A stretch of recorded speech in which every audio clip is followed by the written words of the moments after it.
Ассалаумағалейкум, Алаш жұрты. Бірінші бір қыз келер ақша маңдай, жамағат үлкен кіші мақтағандай.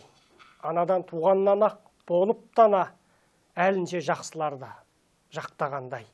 Құрбысын жауға бермес, ол шақыбаз, жолдасын саралтындай, сақтағандай. Жүреді құрбысымен күліп ойнап, сыны жоқ жұмысының ақсағандай. Бұл ақан серінің қыз сипаты. Қазірде осы сипатқа сай келетін қыздарымыз баршылық. Алайда оларды бағалап, талантын танып, талабына қолдау жасай алдық па? Біздің Алаш аруы бағдарламасы сол қыздарымыздың бойындағы жақсы қасиеттерді, жағымды тұстарды көрсетуді басты мақсат етеді. Келесі қатысушымыз ел аналарының өнегелі өсиетін біліп, солардың ізгілікті жолын жалғап, келесі ұрпаққа жақсы қасиеттерін жаңғыртуға барымды салам дейді.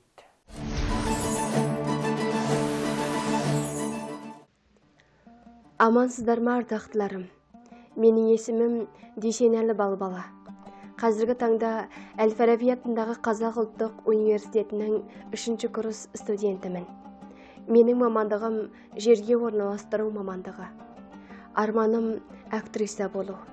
Қазақтың батыр қыздарының рухын жаңғыртқым келеді.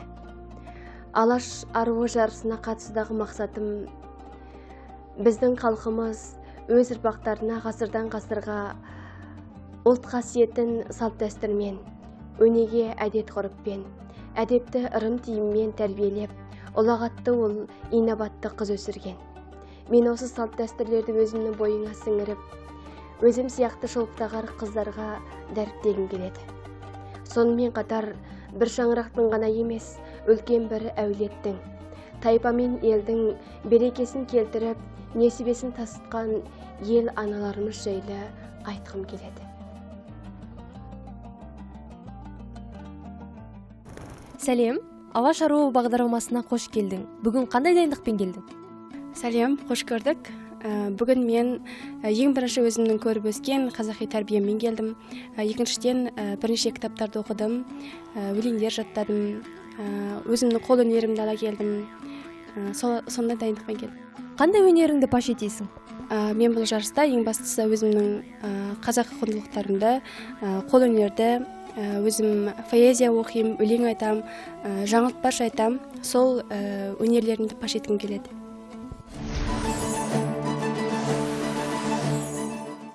Бабалар мұрасын танып, аналар өнегесін жалғау жолында қадамыңыз құтты қайырлы болсын, Балбала. Қош келдіңіз. Балбалаға баға беретін бүгінгі сарапшымыз Сүлеймен Демирел атындағы университеттің профессоры, педагогика ғылымдарының кандидаты, ұлағатты ұстаз Береке Жұмахаева. Қымбатты көрермен, бүгінгі қатысушымызға сіздерде баға беріп, әділ әрі әдептен озбай пікір жазуларыңызды сұраймыз. Алаш ару болуға ниетті бой жеткендеріміздің бойындағы жақсы қасиеттерді танып, бірлікте бағалайық, насихаттайық, жақсылықты көрсетейік. Енді бағанағы роликке қарап отырып, сіздің атқа мықты екеніңіз көрініп тұр. Жылқылауды өстіңіз бе? Иә, мен кішкене кезімнен жаз жайлау қыс-қыстауда өскенмін. Жылқы құлағында, аттың құлағында. Иә, аттың құлағында ойнап дейсіз ғой. Аттың құлағында ойнап өскенсіз. Иә. Сондықтан атқа міну баса бір таңғаларлық, қиын емес дүние дейсіз ғой. Бие байлап, биені сауып, қымыз аштып, сол дүниелерді көзіңізбен көріп, қолыңызбен істедіңіз бе? Жоқ, әжелердің несіне таңырқап қарап сол. Жоқ, мен сол бие байлайтын неде болдым. Ол кезде бие байлайтын кезде бие бау деп алдым. Мен көрші қолаңды шақырып, бір дастархан жаяды, сосын кейін бие байланады. Сосын бір күнде 6 уақыт, 8 уақыт солай биені сауып отырады. Сосын сабаға құяды, сол кезде балаларды шақырып ап, қайсының көп пісесің, соған кәмпит берем, құрт берем деп бізді алдап солай. Енді алдамайды береді. Солай сабап пісетіңіз бір-бірімізбен жарысып. Сосын қымызды ашиды, сосын көрші қолаң шақырып, қымызға келіп қымыз жейді. Осы қымыз дегеннен шығады, қымызы бар үйдің қызыры бар деп қазақ бие байлап отырған үйге сұрамай-ақ түсіп қымыз ішуге әуес болады. Енді бұрын солай ғой, енді қазір кішкене сатыңқырайды. Сондай дүние болды ма? Қымызды сұрамай-ақ танитын, танымайтын жолаушылар келіп, қымыз ішу, қымыз қыдыру деген. Әрине, бізде таңғы астан кейін бір ақ дастархан болады, жан-жағы кестеленген. Сол дастарханды жаяды. Сосын аппақ кеселерді әкеп қойып, аста қымыз құятын ыдысты әкеп қойып, кәдімгі қонақ келмесе де солай отырады. Дайындап Иә, дайындап қояды. Келген қонақ келеді, сосын қымызын құйып, әңгімесін айтып, жер жағдайын сұрап солай. Біз әйтеу қарбалас болып жүреміз. Жоқ, ренжімейміз, ыдыс жуамыз. Біреу үшін отырыңыз осы жайлауда. Жоқ. Құдай ақ келді деген сияқты. Жоқ, қайта қуанасың ғой. Бізге кішкентаймыз ғой, біз бұлақтан су әкеліңдер деп су тасимыз. Сол ыдыстарды жуып әйтеу бір күніміз қалай өткенін білмей қаламыз. Қымызға байланысты. Мен де мына қымызы жақсы Қазақстан төңірегінде атақты болып жүрген Жаңарқа деген жердің тумасымын. Бізде кішірек кезімізде ата-аналарымыз қымызға желтиет деп айтып жататын. Осы ұғымды түсінесіз бе, қандай? Қай уақытта қымызға желтиет? Қымызға желтиет дегенде қымызды сабаға құяды алдымен саумал кезінде, сосын оны піскеннен кейін оның жан-жағын қымтап қояды. Ол толық ашу үшін. Сол кезде желтимесін деп аузын ашпау керек. Ал мына қымызыңыз қаңсып кетіпті деп жатады.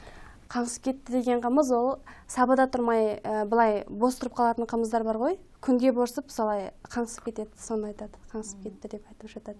Біздің бағдарламада енді берілген тапсырмалар бар. Соның төңірегіндегі сұрақтарды ақырындап бастап отырайық. Ел тарихындағы әйгілі аналардан кімдерді білесіз? Біздің міндетті сұрағымыздың бірі осы. Иә, енді қазақ қыз келіншектерін құрметтеп, алақанына салып ардақтап келген ұлт.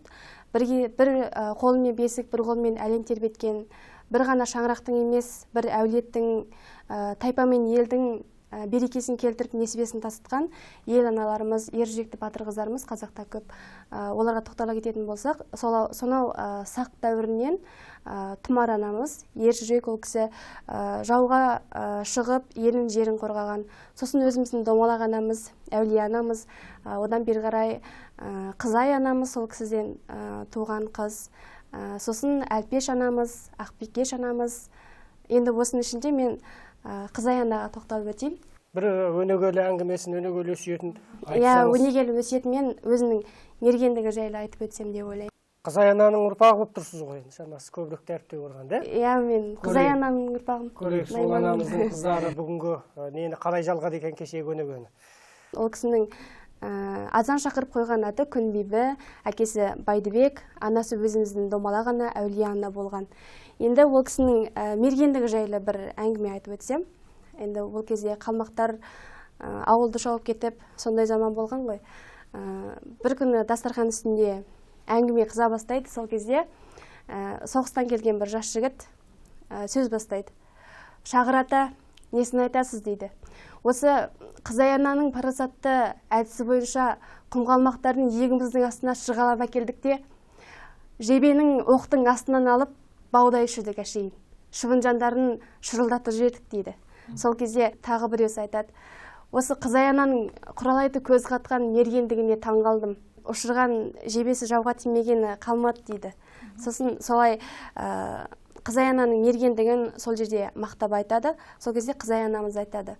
Болды, қойыңдар жандарым деп өзінің мақтауын асырып атқаннан кейін. Бұдан болса, Байдыбек әкемнің жасауыма таңып берген сары садағының, мына шағырдың исі сіңген, мерген қолының қасиет табы сіңген осы қарамылдықтың арқасы. Бүгінгі мергендіктің, ерліктің жетістігі сендерде дейді. Соны айта келе, өлтіремін дегеннен қорықпа, өлемін дегеннен қорық. Бүгінгі ерліктеріне дән ризамын, ел бағына жасай беріңдер.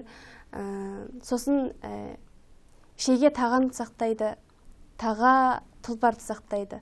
Тұлпар ерді сақтайды, ер елді сақтайды деп солай өнегелі өсиетін айтады.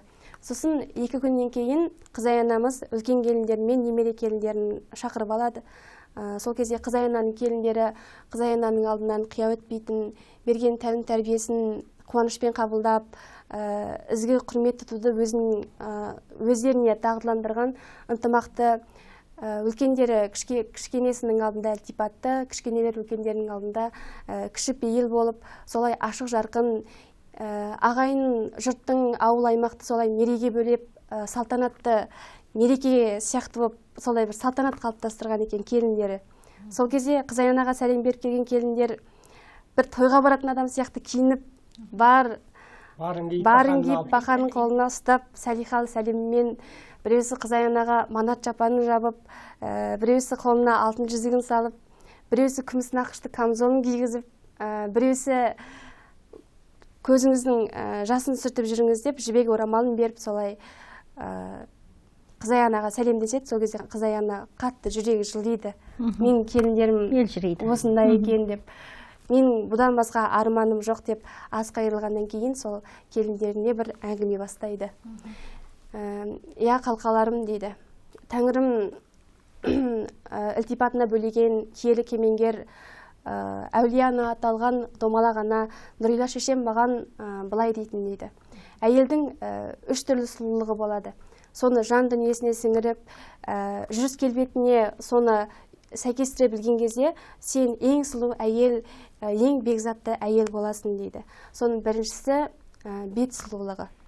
Бет сұлулығы дегенде жазымыштың жаратқан түрі осы табиғи сұлулық, ол ең маңызды болып табылады. Адам баласына жасанды сұлулық жараспайды дейді. Және өзім сұлу екенмін деп бөтенді қомсынып қорсынуға болмайды дейді. Сосын екіншісінде қол сұлулығы. Бос белбеу, бота тірсек, шуаяқ болмау керек дейді әйел адам. Әйел адамның қолы жеңіл, қолы өнерлі болып, отбасын тапа-тинақтай таптаза ұстаса, одан ерде, елде кетпейді дейді. Ал үшіншісі жан сұлулығы. Жан сұлулығы әйел адам оғаш қылықты, сабырсыз, тұрлаусыз болмау керек. Қайта ілтипатты, кең мінезді, сабырлы, ашық жарқын, жақынды жатсынбайтын, алысты жатырқамайтын, сондай болу керек дейді әйел адам. Әйел адам, ер адамды ер қылатында, жер қылатында әйел адам деп солай ақыл айтқан екен. Сіздің еңізден бір әңгіме оқығандай болып кетті. Әжептәуір, иә, жақсы.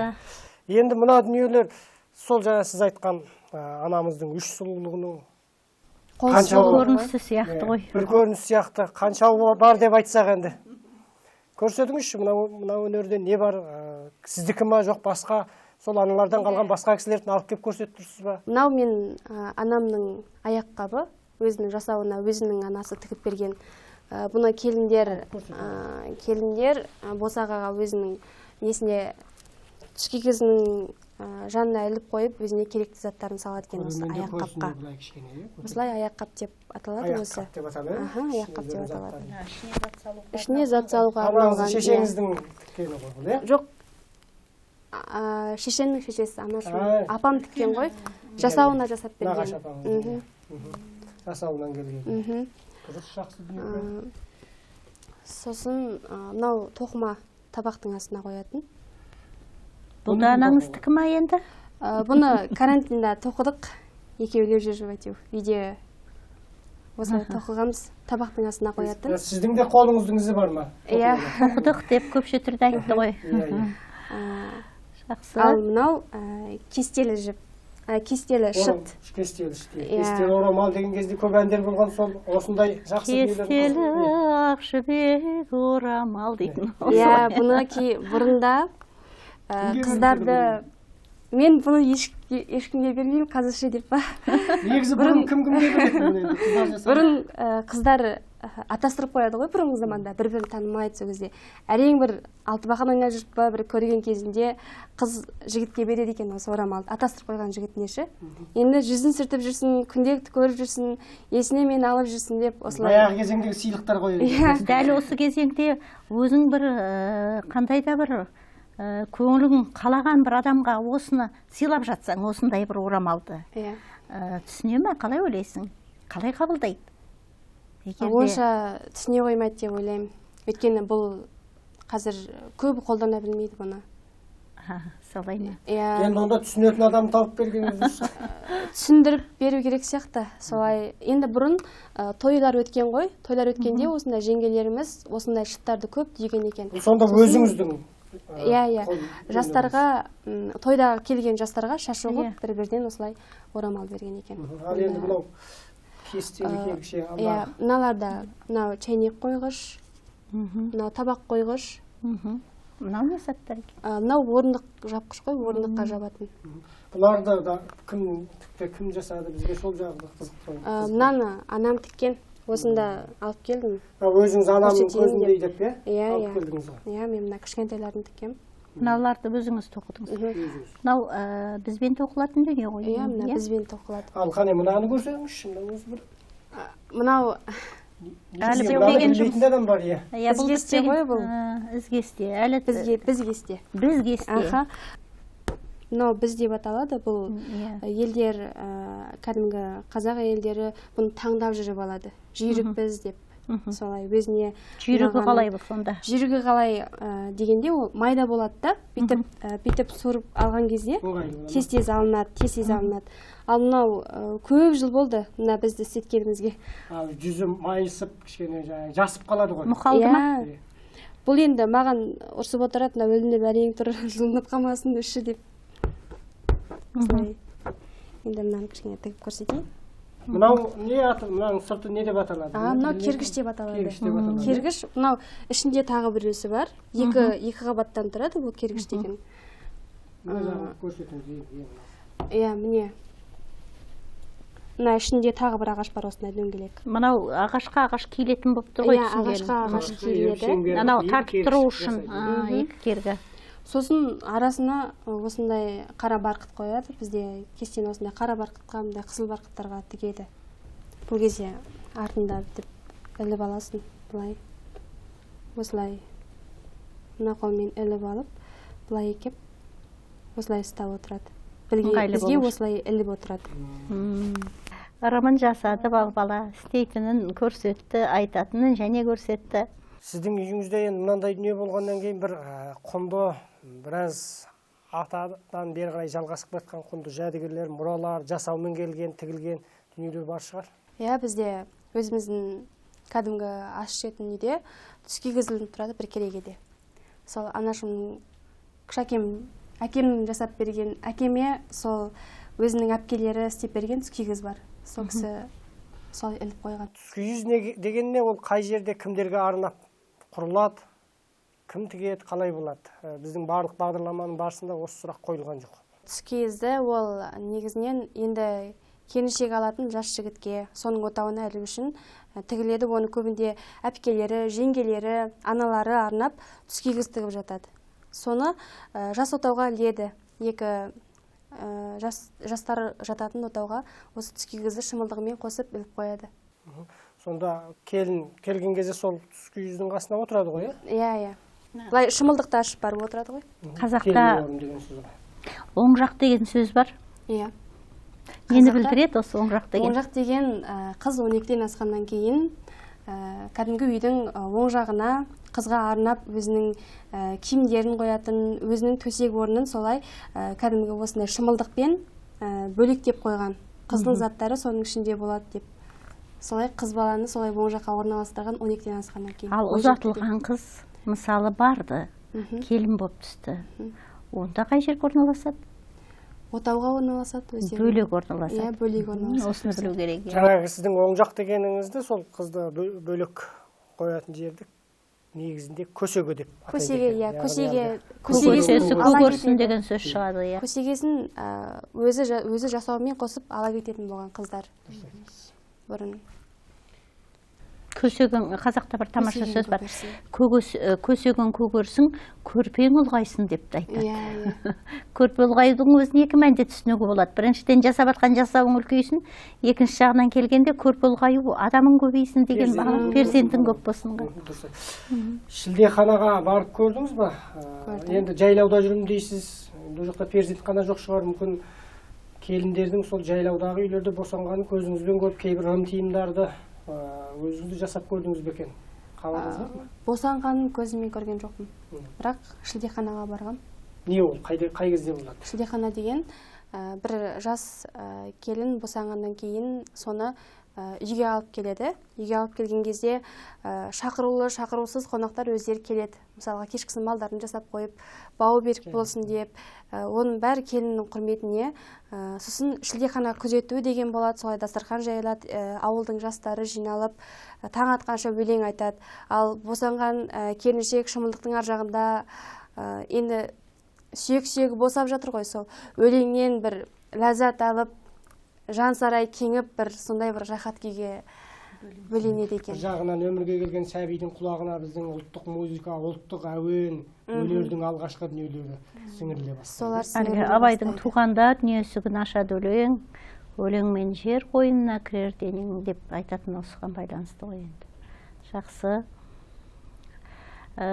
Мен сенің видеоңнан жіберген атта садақ тартқаныңды, еркін шапқаныңды көріп қалдым. Мына біздің жыраулар поэзиясында, енді жыраулардың өзі керемет тұлғалар ғой, олардың синкретті өнердің нағыз майталмандары болған. Осы жыраулар поэзиясында әсіресе Ақтанбердіде мынадай бір өлең жолы бар екен. Күлдір-күлдір күснетіп, күреңді мінер мекенбіз, күдерден бау тағып, кіреуке киер мекенбіз деп. Мына садақтың, жаңа өзің тартып атқан садақтың әбзелдерін қалай атайды екен, сосын күдері деген не? Осыны естуің бар ма, күдері дегенді? Садақтың әбзелдері алдымен қорамсақ болады. Қорамсақ ол былай белге тартатын, арқаға асатын, жауырынға асатын бөлінеді ол өзінің. Сосын оған жебелер салады, ағаш жебе, қазір басқандай жебелерде қолданып жүр, соны қорамсақ дейді. Жебені салып қояды. Иә, жебені салып қояды. Қорамсаққа қол салды, бір салғанда мол салды дейтін сол. Иә. Жақсы. Ал садақ ол адырнадан, сосын кейін өзінің ағашынан тұрады. Не деп атайды солардың атын? Адырна дейді. Ана жіпті тартатын жіп бар ғой. Адырна дейді. Адырнасын ала көздей мөңіреткен деген Махамбеттердегі. Иә. Адырна ғой. Ал күдері деген ше? Күдері деген оны білмейді екем. Күдерден бау тағып, кіреуке дегенді білу естуің бар ма? Кіреуке кермекен біз деп айтты дейді. Кіреуке деген сөзді естуің бар ма? Кіреуке деген бас киім деп білем. Кеуде киім ғой. Кеуде, иә. Оқтан жебеден сақтану үшін сол жарақ қой, жарақ. Мынау қару және жарақ деген сөз бар. Жарақ деген өз ана киінетін батырдың киімі. Күдері деп отырғаның теріден жасалатын жіп, жұмсақ теріден ысып тігіп, тіліп жасайтын жіп. Осы садақ тақырыбын арға жыласақ, осы садақшылық деген бұл енді керемет өнер ғой. Баяғыдағы бағана өзіңіз айтып отырсыз, Қызай анамызда садақшы болған деп біздің кезіндегі аналарымыз шетінен сондай батыр, мерген болған. Біздің тарихымызда сол. Осы садақшылық өнерді меңгеріп жатқан сияқты, үйреніп жатқан сияқты. Не үшін? Бұл бір қызығушылық па, танымал болудың жолы ма, себебі не? Танымал болудың жолы емес. Мен Жанат Тәлей деген өзіміздің ұстаздан сабақ алдым актер шеберлігінде. Сол кісі бұған садаққа келу барысын бұл. Садақ жарысын ұйымдастырды. Дәстүрлі садақ, жерден садақ ату. Сол кезде мені төреші болуға шақырды. Сосын сол жерде төреші болдым. Ана жерде барлығы ұлттық киім киген, денелі бір нағыз батырлар сипаты бар адамдар кеп, солай садақ атты да, соны көргенде бір ұрлықтанып кеттім. Содан бастап Сәрсенбай деген ағайдан садақ атуды үйрендім. Садақ ату өзіңе бір рух сыйлайды, жігер береді адамға. Кәдімгі аттың үстінде шақпылап бара жатып, аттың басын қойып беріп, жебеңді бүйтіп суырып алып, Аданаға тартып атқанның өзі саған бір кәдімгідей рух, бір жігер, бір тайсалмас, бір қайрат мінез. Мықты атуға адамның қол қуаты керек пе екен? Иә, және жылдамдық керек. Ептілік те керек шығар. Иә, ептілік те керек. Бұлай атпен шауып бара жатасың, шауып бара жатқан кезде, нысанаға аз қалған кезде аттан түрі келіп, бұлай оғыңды дәлдеп атып болуың керек. Әйтпесе одан үлгере алмай қаласың. Онда аттың үстінде еркін тұру керек болды ғой. Аттың үстінде де еркін отыру керек. Бұл енді бұған атты бала кезде мінгеннен кейін кішкене қиындау болмайды ғой. Әйтпесе атқа мініп үйреніп, шақпылап үйренудің өз алдында қазір көп адамға мәселе болып қалды. Енді садақ тарту бір сұрақ туындап кетті. Осы қазіргі ұлттық салт дәстүрге байланысты да көптеген кино түсірілімдер жүріп жатыр. Егер де сізге сондай ұсыныс болса, қандай да бір жаңағы жауынгер қыздың біздің Томирис аналарымыз сияқты ойнауға ұсыныс түсіп жатса? Менің арманым сол. Арманым сол, мен сол үшін де бір жағынан садақ ату және қылыш үйру, солардың бәрін үйреніп жүрмін. Қазір жекпе-жек, аттың үстінде шауып бара жатып өнер көрсету. Олардың барлығы енді тек киноға түсу үшін ғана емес. Өзім бір қазақ болып жүргім келеді. Қазақ болып, рухты болып, басқалардың көптің бірі болғым келмейді. Сол үшін де өзімді өзгеше ұстағым келеді. Сол үшін соларды үйрендім. Және кейін Томирис сияқты солай батыр қыздың ролын сомдағым келеді. Өзім өмірде де сондай батыр болғым келеді. Ертең сіздің екінші жарыңызды іздеп жатқан жағдайда сіздің мына қабілеттеріңізді көріп, ол одан да асқақ болмаса, артық болмаса, ертең қандай да бір басқа пікір туып қалмай ма өзі? Талап қойып, жоқ, сен садақ тарта алуың керексің. Жоқ. Қазақ отбасында туып өстіңіз. Көп дүниені, көп дәстүрді бала кезден біліп өстіңіз. Сондықтан сізге дәстүр туралы сұрақ қояқ десек, барлығын біліп алатын сияқты. Барлығын білетін сияқтысыз. Тағы бір сұрақ қойып көрейік енді. Басқалармен салыстырмалы тұрғанда сіз бұны қалай жауап береді екенсіз? Мына қара шаңырақ ұғымына қандай баға бересіз? Ол дүние қазір бар ма? Көрдіңіз ба? Қара шаңырақ деген жай ғана шаңырақ па? Немесе оның басқа да ерекшелігі бар ма? Өзім қара шаңырақта туып өскенмін. Қара шаңырақ дегеніміз сүткенже деп қояды ғой. Соны ата әжесі бағып алады, сүткенже қылып қолына алып, үйдің ең бір, мысалға, менің әкемнің ең кенже баласын соны ата апасы алып, бағып, өздері өсіріп баулайды. Сол қара шаңырақты ұстайтын азамат болады кейін.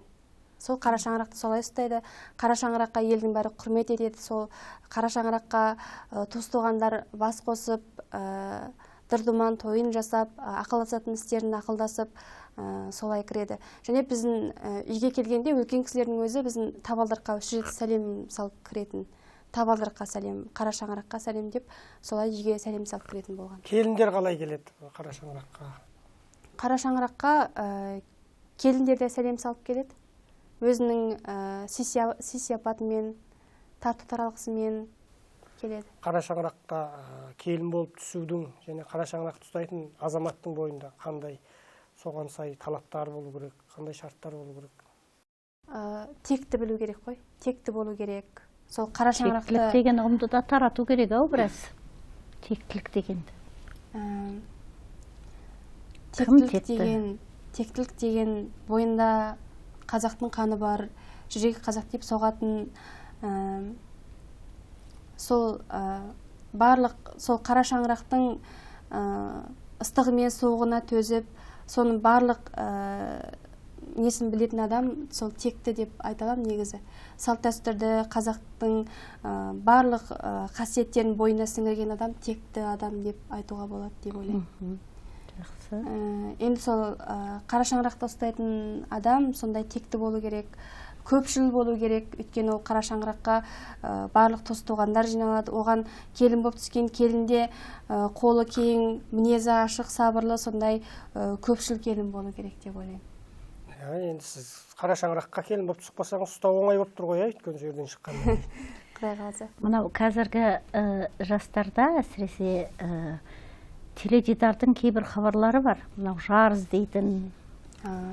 Осындай жерден мысалы жарыз деп жатқан құрбыларыңызға көзқарасыңыз қандай? Өзіңіз сондай бір кино бағдарламалардан ұсыныс түсіп жатса, қалаулым дейді ма, тағы да тағы бірнеше атауы бар еді, өз бірнеше хабардың. Енді мен ол қалаулым дегенді көргім келмейді. Қазір үлкен кісілерде, жас қыздарда сол қалаулымның бір-бірімен ұрысқанын қызық көріп, ютубтан болсын, теледидардан болсын қарап отырады қалаулымға. Енді қыз балаға 40 үйден тиым қала берді, қара қолдан тиым дейді ғой қазағымыз. Енді ол қыз баланың үйтіп өзінің нәзік басын сүйреп олай экранда өзіне жарыз деп баруы ол өте ұятты іс деп ойлаймын. Қазір бізде 30-да, 40-да тұрмыс құрмай жүрген қыз балалары бар. Олар басқаша ойлап жатса не деп ойлайсыз? Басқа жолы жоқ десең. Отырған қыз орын табады деген қазақта мақал бар. әркімді жалғыз жаратпаған. Біреуге кеш келеді, біреуге ерте келеді. Сол үшін ол теледидарға шықпай-ақ та тауы мүмкін ғой. Иә, сабыр. Қазақтың әлгі жаңа өзіңді тектіліктің бір белгісі деп, сабыр деген дүние бар ғой әр нәрсеге. Әңгіменің басында жайлауға бардық дедіңіз, қыстауға бардық дедіңіз. Жайлау, қыстау деген ұғымын бөлек қарап сөйлеу 21 ғасырда бұл да сиреп бір атқан ұғым. Туған жеріңіз қай жер еді? Жайлау, қыстау, күзеу, көктеу дегенге бөлінетін жер ма? Иә, Кереметтей сондай бір мақтайтындай жер ма? Мақтайтындай жер. Туған жерім Күнес, Күнестің басы Нарат деп аталады. Нарат деген ол бір сахара. Жер жанатын Нарат деп айтады. Наратқа махаббат деп бұрын сериалда түсірген болатын сол жақта. Сахара деген ол құрғақ шөлді жер ме? Жоқ, жайлау ғой, сәнді сахара. Жайлау кәдімгі. Енді бізде Шақпы деген жайлау болды. Дәл біздің үйіміздің алдында бір тау бар, сол таудан ассаң, ар жағы жазық жайлау. Сол жайлауға шықтық, жаз жайлауға, қыс қыстауға, көктемде сол ойдағы үйде отырдық. Туған жерім Күнес деп қалдың. Күнес деген мен білетін Ермұрат Зейфхан деген тамаша бір азамат. Соның жерлесі болдың ғой онда. Иә. Керемет композитор, әрі мықты ақын. Ақындығы қандай, өлеңдері қандай, әндері қандай. Әлгі жеті музасы ояу, нағыз марғасқа өз айтқандай. Сіздің жазған бір мақалада осылай суреттеледі ғой. Әрине, тура сол қасиеттері ғой Ермұраттың. Мықты азамат еді. Ерте кетіп қалды. Сіз туған жеріңізді айтып арқылы біздің көңілімізге көп дүниені, ойымызға көп дүниені салдыңыз. Марқұм Ермұрат ағамызға, қазақтың керемет азаматына деген сағынышымызды бір ояттыңыз. Күнес туралы жазылған тамаша әндер бар, өлеңдер бар. Білесіз бе, солардан әркім туған жерімен мақтанады, керемет, жердің жәннат деп бәрі айтады. Құмда туса да жердің жәннат дейді. Бірақ ол несімен жәннат, кім қалай суреттеді дегенді сұрасаңыз екінің бір жауап бермейді. Сіз бұған қалай жауап берер едіңіз? Осы бізде Ермұрат ағаның Күнесай деген өлеңі бар. Сіздің әні бар. Өлеңі де бар, әнді өзі жазған ғой. Әні де өзі жазған. Айталасыз ба содан? Айталам, бұл Күнесайды бізде 6 айдан келген балаларда Күнесайды айтыңдаршы деп бізге өзі сұранып отырады. Барлық қазақ осы өлеңді жақсы көреді, әнді жақсы көреді деп ойлаймын. Ал онда Береке апай да жақсы тамаша әнші. Қосылып бірге айтсаңыздар болады. Тырысып көрейін. Ал айта ғой, баста ғой. Басы Күнесіленің деген ақын кім еді? Туған жерін аңсамау, жұмыр басқа мінеді. Саруайым сағыныш, табар мекен білмемін, бір аралап қайтуға қия тұлпар мінемін. Кей дүзіңе мұңданып, қалушы едім Күнесай, алыс кетсем мұңданып, қалушы едім Күнесай. Бауырыңа бір барып, ейінші Күнесай, көзім алды дымданып, келейінші Күнесай. Шіркін, не деген керемет ән. Күнеске бір барып қайтқандай болдық. Туған жерге деген сағынышыңыз жаныңызға маза бергенде осы әнді айтып сағынышыңызды басасыз ба? Иә, үйде әкем де осылай айқайлап жүреді. Күні кеше осы өлеңді айтып, айқайлап өлең айтып жүреді, Күнесайды айтып жүреді. Барып тұрасыз ба? Ата-анаңыз сол жақта ма? Аха, мен кіші әкем осы жақта. Кіші әкем үйі өз үйімдей болып кеткен. Ол кісінің әке-шеше деп айтам. Ол кісілерде туған жерге деген сағынышын солай әнмен айтып жүреді. Келгеніңізге Қазақстанға қанша уақыт болды? 2016-да келдім. Жақсы. Осы келгелі осы жақта өзіңіздің қатар құрбыларыңыздан қандай да бір өзіңізге басқаша көрінген бір мінез, құлық байқап көрдіңіз ба? Басқаша көрінген. Иә, басқаша көрінген. Оғаш сезілген. Сізден оғаш сезілген. мына қазіргі замандастарыңыздан, қатар құрбыларыңыздан? Жайлаудан келген қыз Алматыда не байқады екенсіз? Алматының аруларынан не байқады? Қазір енді көзіңіз үйреніп кетті ғой алғаш келген сәтте. Алғаш бірінші курсқа Алматыға түскен кезде мен Алматының қыздармен араласқан жоқпын. Өйткені олар білмеймін, бір енді көпке топырақ шашпаймын ғой. Өзіне тартпады ма білмеймін, мен көбінде Түркістанның сол өзім Жетісайдан келген қыздармен әлі күнге дейін сол қыздармен араласып жүремін. Оңтүстіктің қыздары өзіміз сияқты. Табиғи бұл қыздарыңыз кішкене тартқан ғой. Иә, жайма шуақ бір сондай қыздар бар, солармен араласамын. Сізде 18-19 ғасырда өмір сүруді армандап жүретіндердің қатарында емессіз бе? Қатарындамын. Абай атамның уағында неге өмірге келмедім деп. Неге? Осының уағы айтыс, тартыс, шабыс, енді ана Абай жолын оқып отырсақ кейде. Енді Абай жолын оққанда. Кейде ана кезеңдерді көресіз ғой. Не үшін қызықтырады деймін ғой ол кезең? Ол кезде енді білмеймін, енді өзім тамақ істеп жүріп, Абай жолын тыңдап жүріп тамақ істеймін үйде көбінде. Сол кезде қандай қайшылық болсын, патша үкіметінің қайшылықтары болсын, бірақ мен сол қоғамға барғым келеді, сонда өмір сүргім келеді да. Өйткені барлық салт дәстүр, барлығы сол кезде жанданған ғой. Мысалға кешкісін бастаңғы деп қояды. Үйінде үлкен кісілер жоқ, жастар жиналып, алтыбақан ойнап, ақсүйек ойнап. Қазір мұның бәрі мұра ретінде қалып қалған сияқты. Көбінде жастар жиналған жерде қазір алтыбақан ойнау, ақсүйек ойнау деген қалып бара жатыр. Сонда қазіргі мына заманның бет алысынан сізді қорқытатын, сақтандыратын бір дүниелер бар болып тұр ғой. Иә. Негізі ұлтымыздың қадір қасиетін білдіретін осы салт дәстүр деп ойлаймын. Барлық сен алған білімің ұшан теңіз болса да, соның бәрін сен қазақи салт дәстүрмен ұштастыра білу керексің. Қазір тұрмыс жағдайы да кейде салт дәстүрді қалыптастыра бастайды. Тұрмыс жағдайы басқаша өзгерді, өмір болмысы өзгерді. Қазіргі заман сұранысымен ұлттық құндылықтардың ереуін, ара жігін ажыратпай сақтап, әрі қарай қалай дамытуға болады деп ойлайсыз? Мен оны былай қалада өмір сүргенде оны нақты жеткізе алмайсың. Мен өзім Зейнеп Ахмет апаның күре тамырын оқып отырып, кейін ауылда өмір сүргім келді. Өйткені барлық салт дәстүрлерін, мысалға сүндетке отырғызады ғой баланы, сол кезде кәдімгі атқа мінгізіп, қоржынын тағып, беліне белдігін байлап, елдерді аралатады. Аралатып, туыс-туғандарын аралатып, осылай той болайын деп жатыр деп шақырады. Ал енді қалада олай жүре алмайсың. Енді оның да бір формалары болу керек қой, екеуін бірігіп, кіріктіріп, үйлестіріп. Жаңа заманмен кішкене ұштастыру керек сияқты. Енді ана көне заманда айтып отырсыз, қыз танысу деген болған. Осыны білесіз бе? Не ол қалай танысады? Иә, оны білем. WhatsApp-тан таныса ма? Жоқ, бұрын WhatsApp ештеңе болмаған.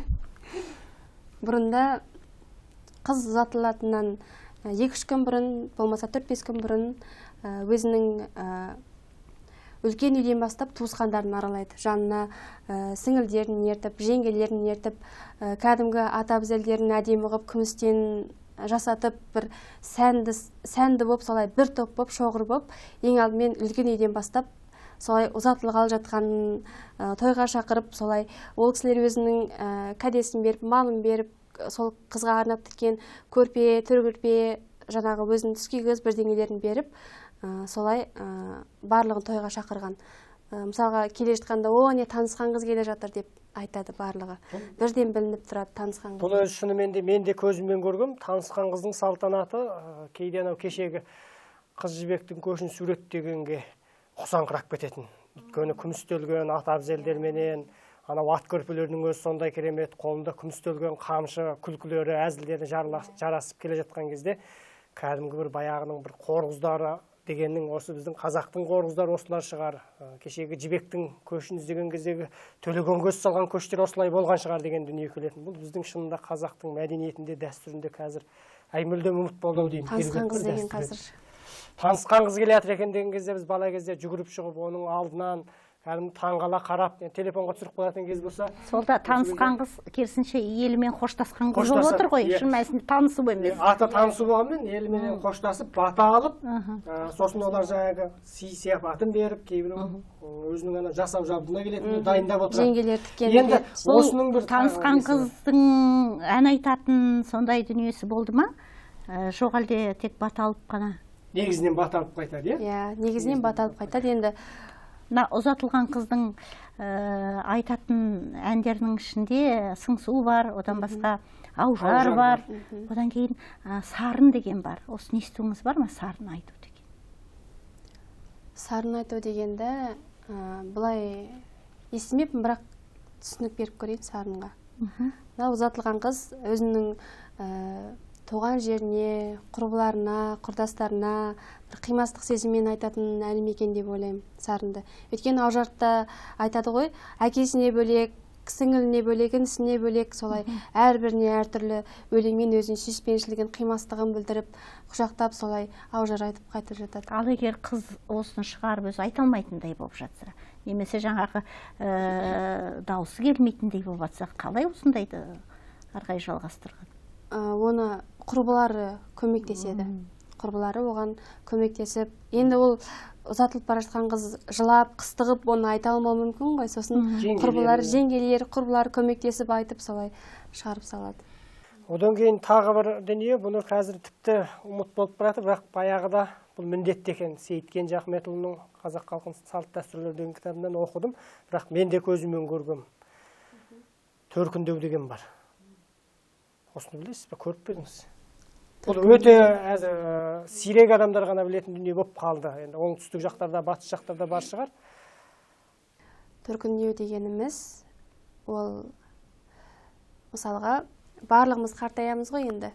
Басқа бір елдің барып отын жағамыз, қартаямыз.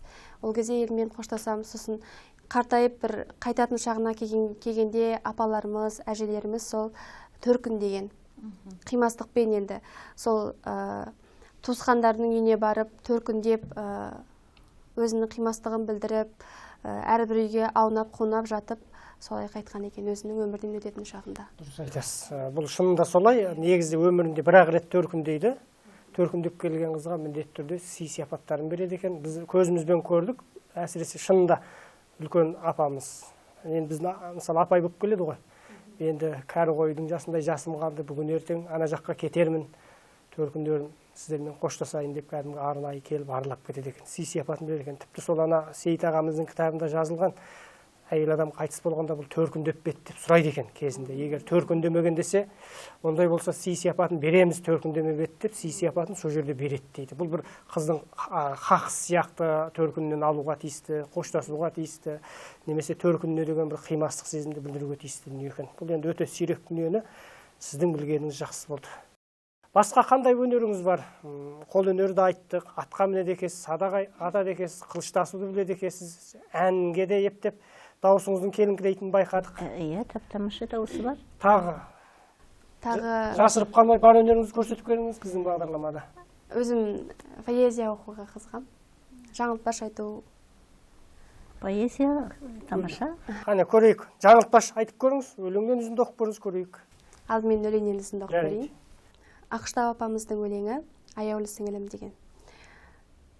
Аяулы сіңілім, осалда болма, ойынан ой адасқан, өжетте болма, орынсыз сөзге таласқан, алдымен қызға керегі пәктік, адалдық, одан соң жаным, жаз мінез керек, жарасқан.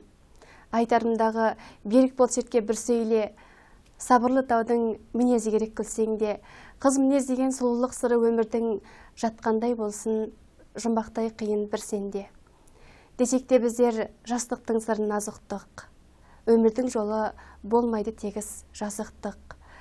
Ісіңнен кейін есіңе сақта жарқыным, жеңілмес сен, мықты қаруың сенің нәзіктік деген екен. Өте тамаша, өте Енді осы жақсы. жерде өлең жолындағы пәктік деген сөзден ары қарай тереңірек бір ой өрбіткім келіп отыр. Біз осы бағдарламаларымыздың бір кезеңінде айтылады, бірақ қайталауға тура келіп отыр. Бағдарламамыздың атауына қатысты болғандықтан көрермендерімізге сол түйіннің шешілгенін қалаймыз. Ақтанберді жырау: арудан асқан жар бар ма, жылқыдан асқан мал бар ма, биенің үсті сары бал, қымыздан асқан дәм бар ма, желіде құлын жусаса, кермеде тұлпар бусаса, сәні келер ұйқының, жылқы қолдан кеткен соң мәні кетер күлкінің, жігіттің көркі жылқыда, қыздың көркі құлпыда дейді. Біз бір бағдарламамызда құлпының мағынасын ашуға тырысамыз, бірақ қазір осы бағдарламаның атауына қатысты ару сөзіне анықтама бергіміз келіп отыр. Бұл сұрақты мен Берек апайға қойғым келіп отыр, өйткені осы тақырыпта ізденіп мақала жазғаныңыздан хабардармыз. Біз осы бағдарламаның атын Алаш аруы деп қойған кезде біраз сұрақтар туындады. Оның мақсатын бағдарламада түсіндіріп біле жатырмыз.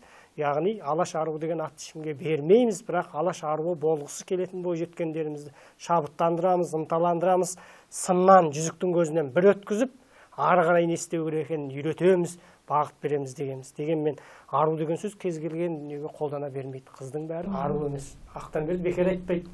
Қыздан асқан жар бар ма деген жоқ, арудан асқан. Ендеше осы ару сөздің мағынасын осыған тақап кетсең. Мынау сөздердің қазір мағынасының өзгеруі, жойылуы бұл тілдің дамуына байланысты. Тіл тірі ағза сияқты ғой, дамып жетіліп отырады. Әсіресе мынау сол жыраулар өмір сүрген кезең, бұл 15-18 ғасырлар, сол кезеңдерде бірнеше сөз бар, тура осы ару сияқты, мағынасы өзгерген, көмескіленген. Тіпті алаш сөзінің өзі де. Қазір алаш деген тағы да бір сөз бар, мысалы Доспанбетте: алаштан байтақ озбаса, арабыдан атты сайлап мінбенді дейді. Сонда байтақ сөзі, алаш сөзі дегендердің барлығы өзгеріп отыр. Енді алаштан бөлек жаңа ару деген сөзге келсек, ару деген сөздің де мына ноғайлы тілдерінде, моңғол тектес тілдерден бізге ауысып келген мәні бар сөздің. Ару қазіргі жағдайда қызымыз да өте жақсы білетін шығар. Ару таза, пәк қыз деген мағынаны береді. Ал енді осы арудың одан басқа да мағыналары болған. Мысалы, ару сөзі арық сөзінен шығады. Мысалы, арық су, таза су, немесе арық күміс, таза күміс деген моңғол тіл сөзден сақталады. Тағы сол сияқты, ол тек қана қызға ғана айтылмаған ару сөзі. Шалгей жырауда айтатыны бар. Мысалы, ару ұлы қосай бар деп келеді бір толғауында. Сонда ару ұл деп те қолданып тұр. Ару жылқы деген де болған. Ару жылқы, ару ат деген, ең мықты ат ару деп. Сонда ару деген сөздің тек таза, пәк дегеннен басқа әулие деген де мағынасы болған. Мысалы, ару ана деген сөзде бұл жаңағы әулие мағынасына келеді. Аруана. Әулиелігі бар аналарға. Сосын мынау қазақ бір-біріне амандасқанда армысың деп амандасып атады. Армысың деген сөзде денің сау ма, тазасың ба, ауру сырқаудан амансың ба деген мағынаны береді. Бұл сөзді енді бұл сөздердің түпкі төркінін зерттеп отқан мен емес. Бұл сөздің көп төркінін зерттеген біздің Рабиға Сыздық апамыз.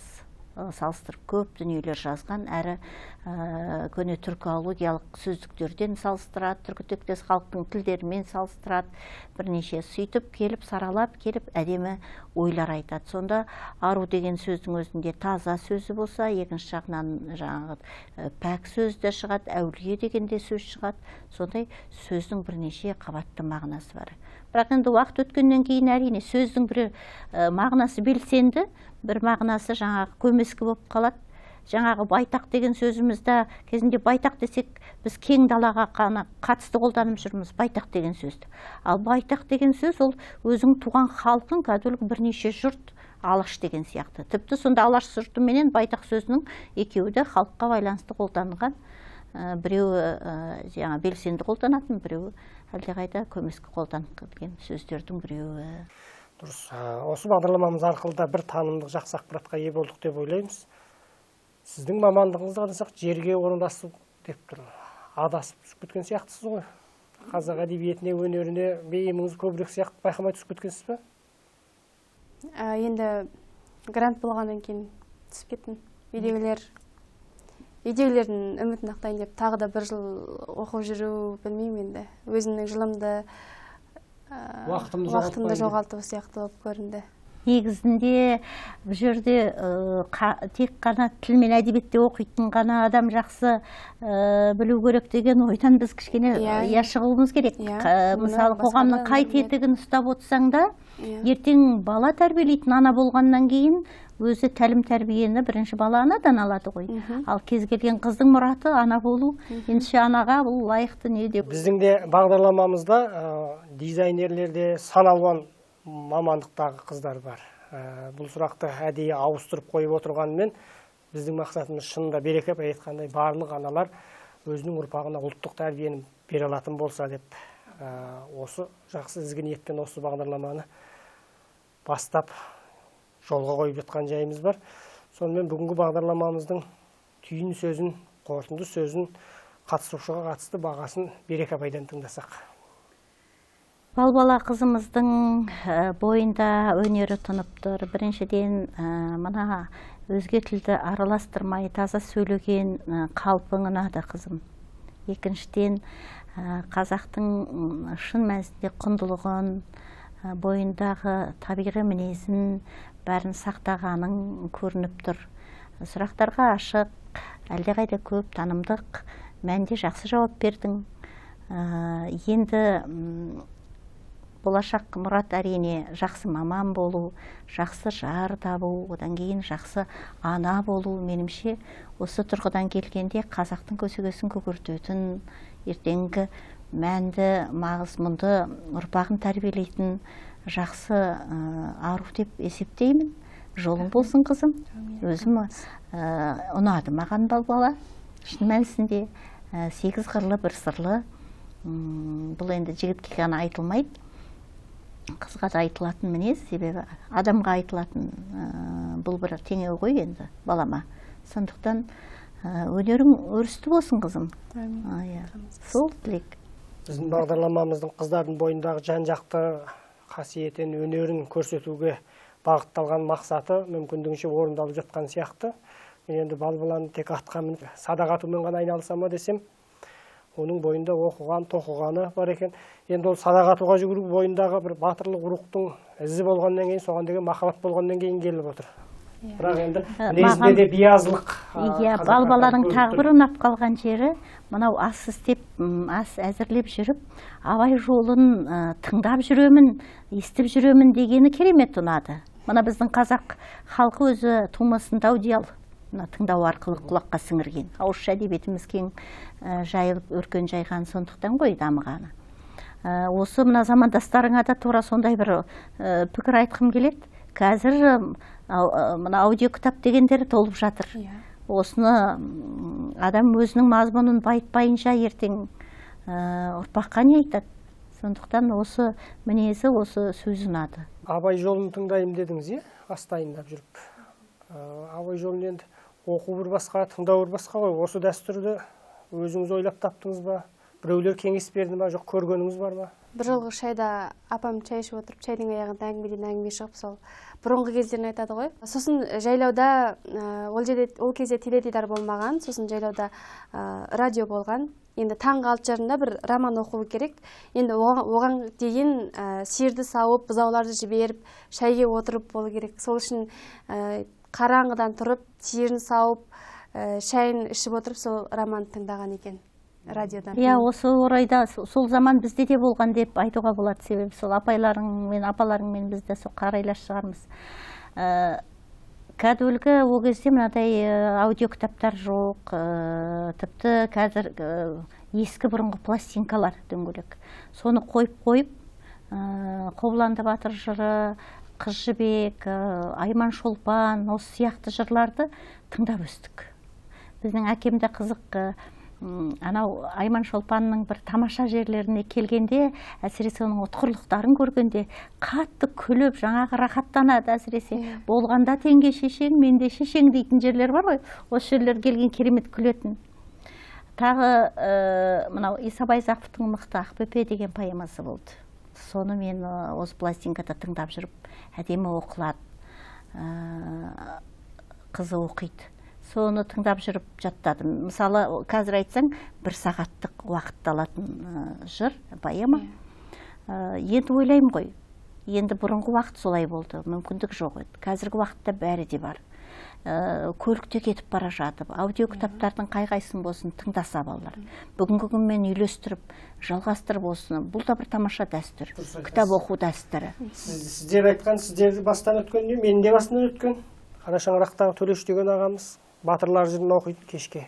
Соғымның етін қазанға салып қойып, сүреттің иісі мұрынға келіп, сол ет пісіп, оның артынан оны қайта сіңіргенше, сол қиса дастанның біраз жеріне дейін баратын.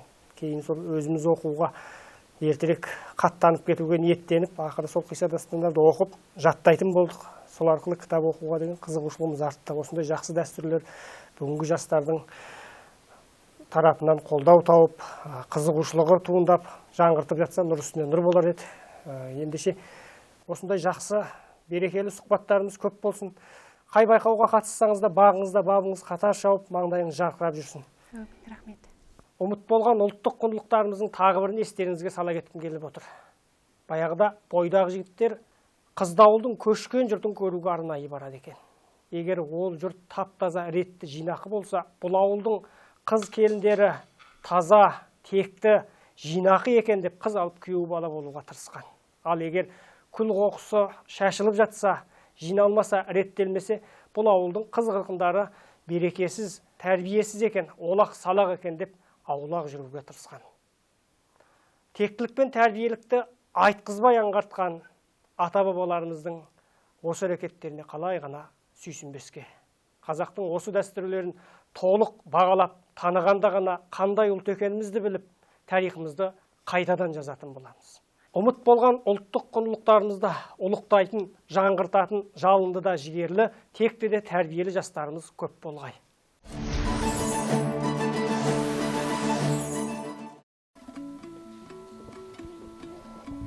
Бау-баба, бұл саған. Түсірілімнен соң қандай сезімдесің? Өзіңе көңілің толды ма? Түсірілім кәдімгі бір шай ішіп әңгіме айтып отырған сияқты болды. Керемет болды, өзіме де көңілім толды. Барлығына рахмет, білетін, білмейтінімді сездім өзімнің. Білмейтін жерлеріме енді тоқталып өтем деп ойлаймын. Алаш аруы бағдарламасының мән-маңызын аша алдым деп ойлайсың ба? Аша алдым деп ойлаймын. Енді кей сұрақтарға нақты жауап бере алмадым, бірақ та қанағаттандырарлық жауап бердім деп ойлаймын. Рахмет, тек сәттілік.